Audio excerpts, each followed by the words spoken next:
One Piece and Naruto are two of the most highly praised manga out there.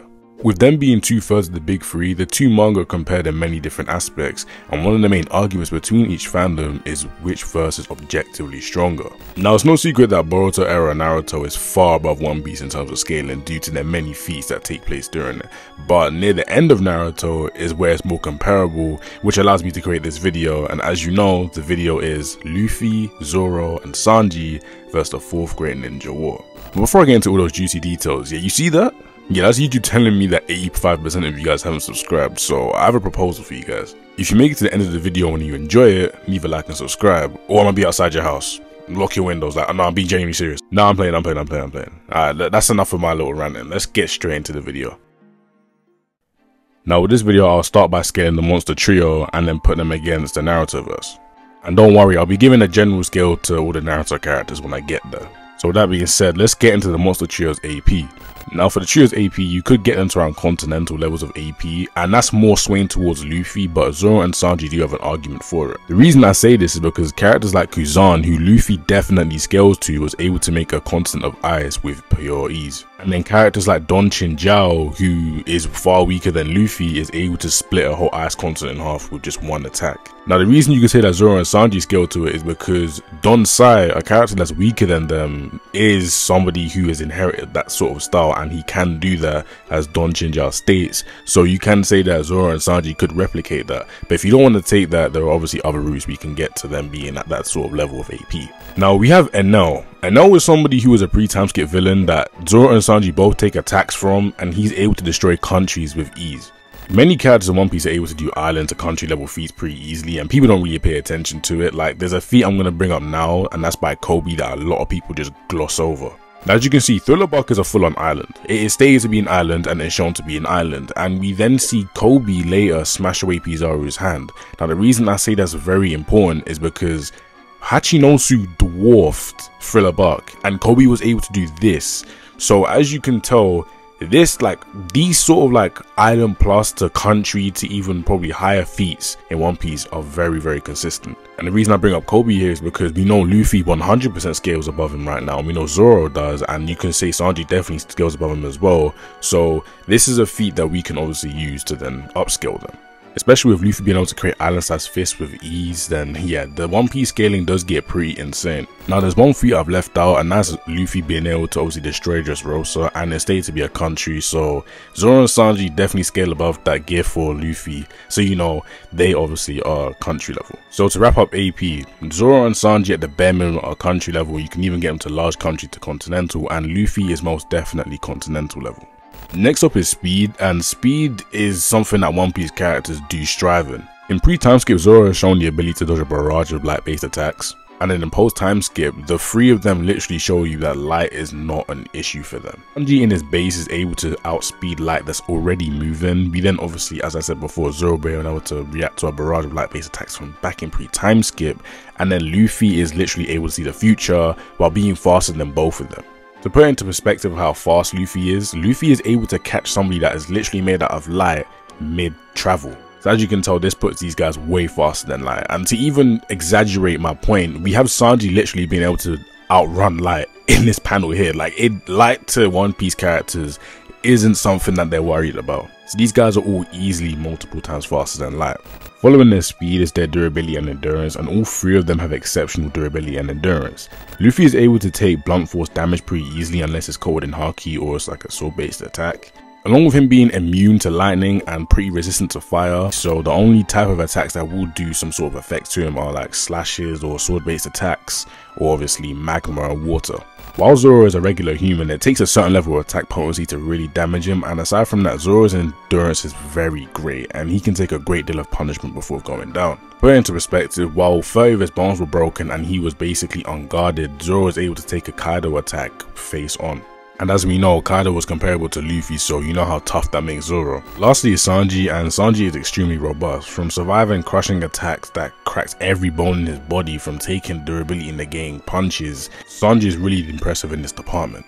Now here I could really go into depth on Sanji's durability and endurance sort of hacks, but I want to go over that later when I get to the hack section, so I'm now going to segue into battle IQ. So to pair with their amazing stats, Zoro, Sanji and Luffy really do have really good battle IQs. All three of them have shown the ability to adapt on the fly and grow and figure out things throughout fights. For just a few instances of where their battle IQ really came into play is when Luffy learned Advanced Conquest Haki on the fly, when Sanji was able to work out Bon Clay's power only after seeing him use it a few times, and then with Zoro as him being able to unlock Advanced Conquest Haki while dealing with King and Enma's problems. All three of these guys have really good battle IQ and learn things on the fly.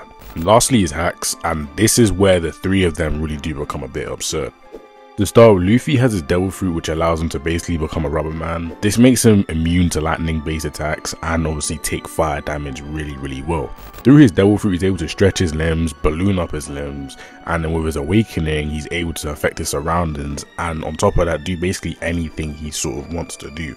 Now, I'm not going to sit here and say that he has like these crazy ass Looney Tunes abilities where he can like reality warp, but he can do some low level things that can throw off people in fights. With his Haki, Luffy is able to do internal damage and can do damage without even touching you, and finally he can then knock out people with his sheer willpower. Oh, and along with that he has basic observation Haki, but on top of that he then has future sight, which allows him to see the future. And with this battle taking place where a lot of people are going to be around, Luffy having these certain abilities are really going to help out his squad. Next is Zoro, and although he doesn't have many hacks like Luffy or Sanji, he does obviously have observation Haki, armament Haki, Conqueror's Haki where he can knock people out, and he also can just cut through fire like butter. Zoro does have Ashura as well, but Ashura only increases his attack potency and probably speed and overall just the capabilities. Zoro out of the three of them does have the least amount of crazy hacks, but that isn't anything to really scoff at. Finally we have Sanji, and Sanji's hacks are very good and his bag is pretty deep here, so let's get into it. To start, Sanji's exoskeleton gives him the ability to tank high level attacks without being phased. Along with it he can regenerate and overall obviously increases base stats. Now Sanji's regeneration isn't completely busted, like it's not Marco level or for the Naruto guy Tsunade level, but it's still enough to basically pop all of his bones back into place. And obviously that's due to his exoskeleton being weird and he's obviously able to walk around with all of his bones and his body being broken. Sanji's skin is extremely robust, and along with his endurance they do pair up really well, but obviously I want to segue into his fire resistance, which allows me to go into his Diable Jambe and his Ifrit Jambe. Through his Diable Jambe and Ifrit Jambe, he speeds himself up drastically, allowing him to hit harder, and due to that, when he hits you, he can melt your bones or just grow you. And obviously due to his fire resistance, regular flames don't really phase Sanji, as he's able to tank that on his leg and endure it very easily. The only type of flames that can really hurt Sanji are like black flames or flames that are above blue, since he's able to tank blue as well. So with that being said, Sanji's hacks are really good and they'll be helpful for this battle. And with Sanji down, that's the end of the Monster Trio scaling, so you know what that means. But I'm gonna stop you right here. Before we get into it, there are two weaknesses or a few weaknesses that we do need to go over with the Monster Trio. Now Luffy is weak to water based attacks, but splashes of water aren't gonna damage him. It needs to be like a proper attack for it to obviously do some harm. And Sanji can't fight women, which means people like Tsunade and Sakura will be let off the hook. But mainly the only one here without any true weaknesses is Zoro, so yeah, Zoro is gonna be the guy holding up with the no weaknesses. But that's it for the scaling. Let's get into the battle and see who really wins.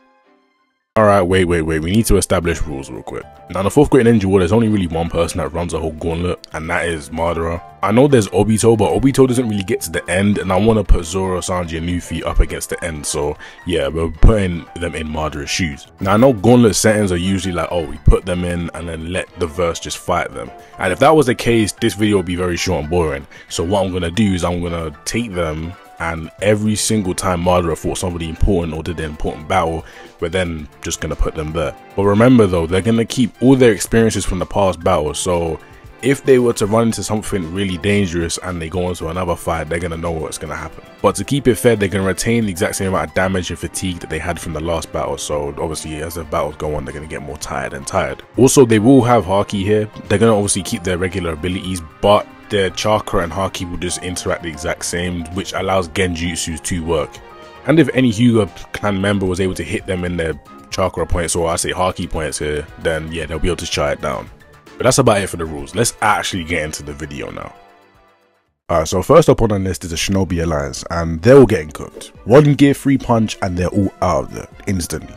Next is the Monster Trio versus the 5 Kage, and this is where you can say it gets a bit interesting. I feel like this is where I should start bringing in the scaling of the Naruto verse, and these guys are weaker than Kurama, who was stated to be able to turn the world into ash. Now, as we know, as the story goes on, we see Kurama obviously rampage out and we see him do certain attacks, and Kurama definitely can't, like, he's not planetary level, like he can't destroy the earth with like one hit, which means that probably over time he'll be able to destroy the world. And the reason I want to bring that up is because I know people probably try to bring that up, but yeah, he isn't planetary, I'm sorry. Now for these guys scaling, I'm going to use Sakura, who later on in the war, though she's stated, or she's not stated, but she's kind of inferred to be stronger than Tsunade at that point in time. She does do like a large mountain level feat, so these guys will be around large mountain level in terms of AP. Now I could really sit here and go into their hacks and stuff and talk about how they could affect the monster trio, but I don't think they're going to be even touching them because they are nowhere near as fast as them. The reason I say this is because A is relative to Light and he's obviously the fastest one there, and yeah, One Piece characters look at Light and start laughing. To say the least, these guys get packed up by a few moves from the monster trio and they move on to their next battle. Okay, so the next fight is the trio versus Naruto, Kakashi and Guy. Now out of the three of them, the only one they should really be looking out for is Kakashi, as his Kamui is an instant loss for them. But just like before, the speed discrepancy here is damn near like night and day, so they clear this battle very easily. And for the second time, we have the monster trio versus the whole Shinobi Alliance, but this time they have Naruto's chakra, and just like last time, it doesn't really go in their favor. If Luffy so pleased, he could create a fist the size of the battlefield and just one-shot all of them. But if you don't want to go down that route, we can obviously take the other route and he can use his Conqueror's Haki to wipe out 90% of them and then finish off the rest. Or they could, as a trio, go in and just whoop them all.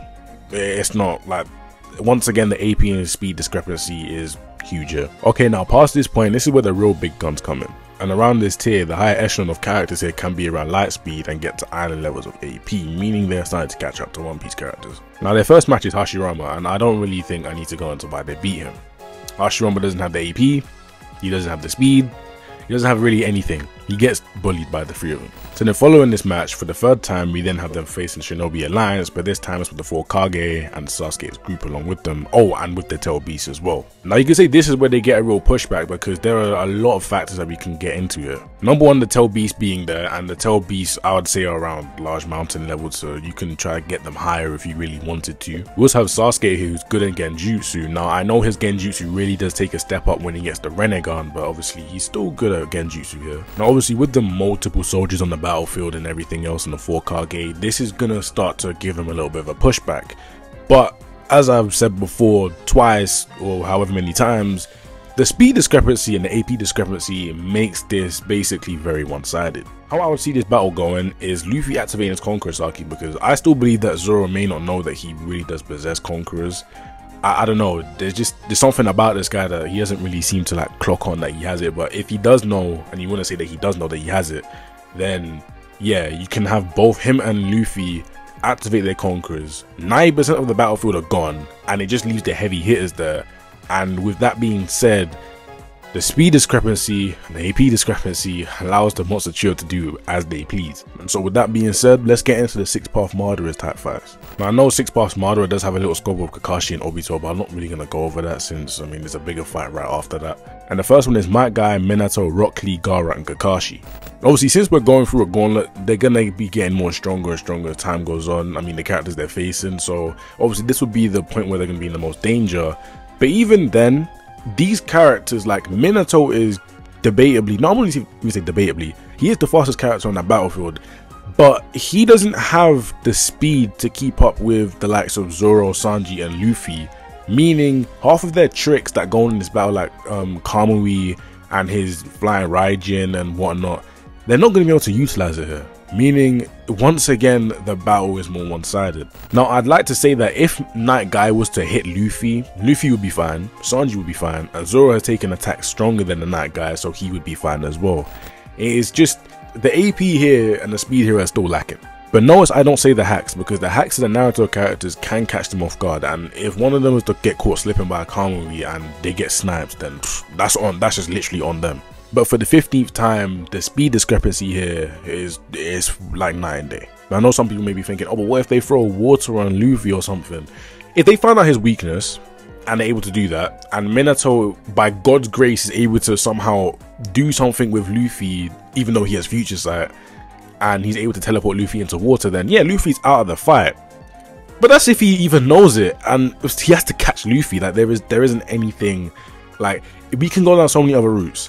The only route to success is Kamui, and Luffy has future sight, meaning he will know if a Kamui is coming, meaning yeah, it's wraps. Plus, let's not forget about the observation haki as well.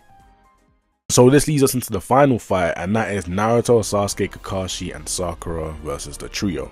Now, Naruto and Sasuke here can rival them in terms of AP. I can 100% see that, because there are a few calcs out there that do put them up there. Now, I say at the start of the Sage of 6 Paths fight, because if we go into later, you could say they surpassed them in terms of AP, but here they're more comparable because they just got their powers mostly. As the fight went on, as we know with card gear and stuff, they did get stronger. So yes, if Naruto and Sasuke do land attacks on these guys, yeah, 100% they're doing damage. But that's if they land the attacks.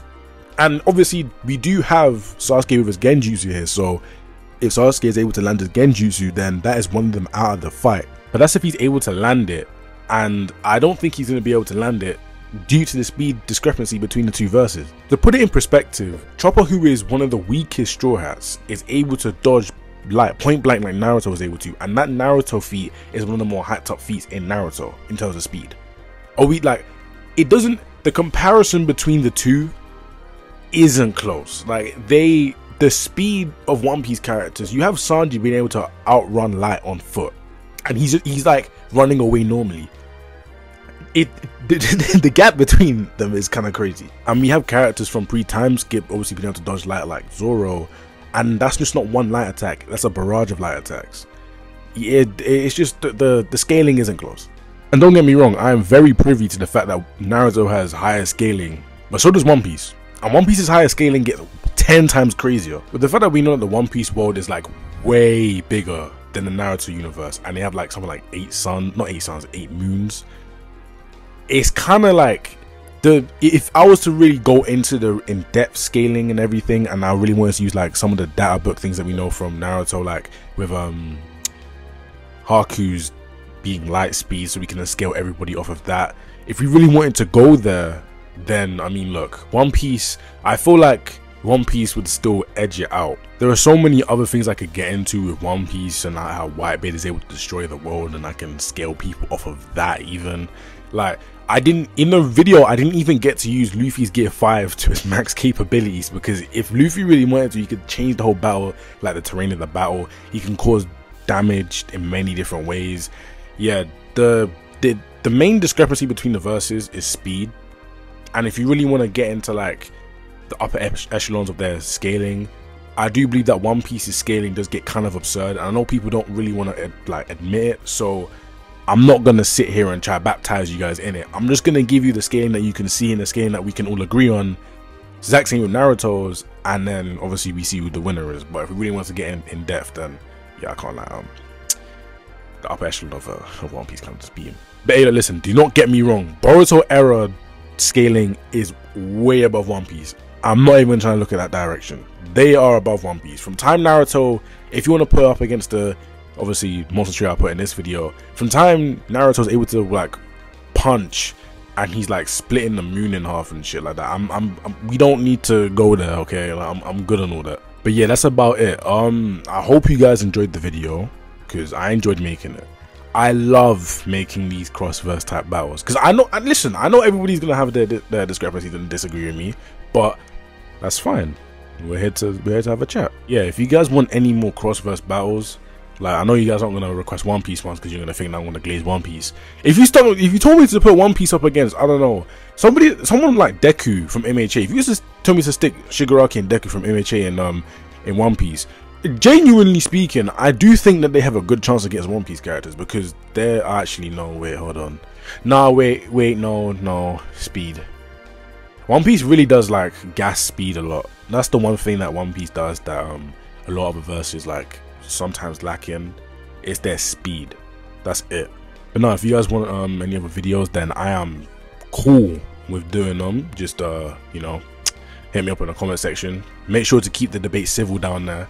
I know that's not gonna happen. I know people are gonna tell each other to like meet them outside and do some next nonsense. But yeah, I'm babbling on too much, man. This is about 20 minutes. I don't know. Yeah, whatever. I'll see you guys in the next video, man. I love you all.